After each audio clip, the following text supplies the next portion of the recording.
পহেলা September থেকে চাহিদা মতো আমানতের টাকা তুলতে পারবেন সম্মিলিত ইসলামী ব্যাংকের গ্রাহকরা। এক বিজ্ঞপ্তির মাধ্যমে এমন তথ্য জানিয়েছে বাংলাদেশ ব্যাংক। তবে কেন্দ্রীয় ব্যাংকের এই ঘোষণায় খুব একটা আশ্বস্ত হতে পারছে না ভুক্তভোগীরা। বিশ্লেষকরাও মনে করেন ঘোষণা দিয়ে আমানত ফেরত দেওয়ার সিদ্ধান্ত হতে পারে আত্মঘাতী। সীমাহীন অনিয়ম আর লুটপাটে ডুবতে বসা ফার্স্ট সিকিউরিটি ইউনিয়ন, গ্লোবাল ইসলামী, এক্সিম ও সোশ্যাল ইসলামী ব্যাংক একীভূত করে অন্তর্বর্তী সরকার। 5টি দুর্দশাগ্রস্ত ব্যাংক মিলে গঠন করা হয় সম্মিলিত ইসলামী ব্যাংক। তৎকালীন সরকারের প্রতিশ্রুতি ছিল একীভূত 5 ব্যাংকে আটকে থাকা আমানত ফেরত দেবে নতুন ব্যাংকটি। কিন্তু বাস্তবে আমানতকারীদের কপালে জুটেছে কেবলই হতাশা। মঙ্গলবার সম্মিলিত ব্যাংকের চেয়ারম্যান কাজী শায়রুল হাসান ও ব্যবস্থাপনা পরিচালক আবেদুর রহমান শিকদার বাংলাদেশ ব্যাংকের গভর্নর মোহাম্মদ মোস্তাকুর রহমানের সঙ্গে সৌজন্য সাক্ষাৎ করেন। পরে এক সংবাদ বিজ্ঞপ্তিতে বাংলাদেশ ব্যাংক জানায়, পহেলা সেপ্টেম্বর থেকে আমানতকারীদের চাহিদা মতো টাকা উত্তোলনের ব্যবস্থা করার নির্দেশ দিয়েছেন গভর্নর। এ সময় আমানতকারীদের মুনাফা না কাটা বা হেয়ার কাট না করারও নির্দেশনা দেন তিনি।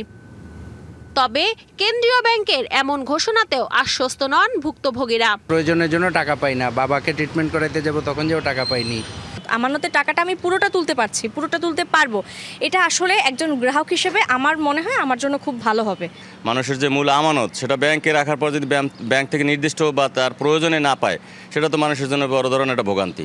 বিশ্বাস করতে চাই, বাট অ্যাকচুয়ালি বাস্তবে হবে কিনা সেটা দেখার বিষয়। এটা আজকে দিব, ওটা কালকে দিব, অমুক করব তমুক করব, এটা যেন করা না হয়। আমরা মনে করব যে বর্তমান সরকার এটাকে খুব দ্রুত বাস্তবায়নের দিকে এগিয়ে যাবে। বিশ্লেষকরাও বলছেন, গ্রাহকের ঢল সামাল দিতে ব্যর্থ হলে ব্যাংকটির জন্য তা আত্মঘাতী। এই 4টি ব্যাংকে কি যথাযথ তারল্য আছে? চাহিদা মাফিক কি আমানতকারীদের টাকাটা তারা দিতে পারবে? এবং যেহেতু ঘোষণা হয়েছে পয়লা সেপ্টেম্বর থেকে, আমার তো মনে হয় পয়লা সেপ্টেম্বরে ব্যাংকে একটা অস্বাভাবিক একটা চাপ সৃষ্টি হবে এসে আমানতকারীদের, কারণ এটা প্রায় দীর্ঘ 2 বছরের উপরে হয়ে গেল এই আমানতকারীরা তাদের টাকা তুলতে পারছে না। এর আগে 24-এর গণ অভ্যুত্থানের পর ব্যাংক থেকে লাখো কোটি টাকা তছরূপের তথ্য সামনে আসলে তারই সূত্র ধরে সে সময়কার গভর্নর ডক্টর আহসান এইচ মনসুরের নেতৃত্বে বাংলাদেশ ব্যাংক ধুঁকতে থাকা 5টি ব্যাংকে একীভূত করার সিদ্ধান্ত নেয়। কেন্দ্রীয় ব্যাংকের এমন ঘোষণার পর ভয়াবহ দুর্ভোগে পড়েন ব্যাংকগুলোর আমানতকারীরা।